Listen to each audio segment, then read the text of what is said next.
আমাদের জায়গা কিন্তু খুব শর্ট, একটু কষ্ট করে অ্যাডজাস্ট করতে হবে।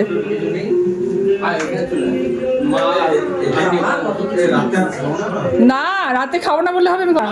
দেরি করে আসতে কে বলেছিল? আমি তো বলিনি দেরি করে আসতে।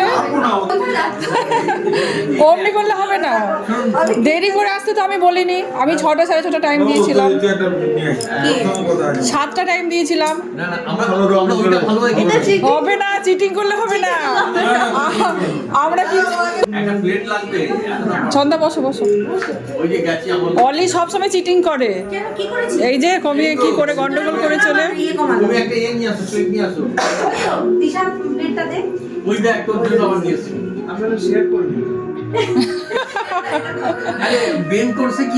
মেন কোর্স এখন দেরি আছে। না খাও দিশা দিয়ে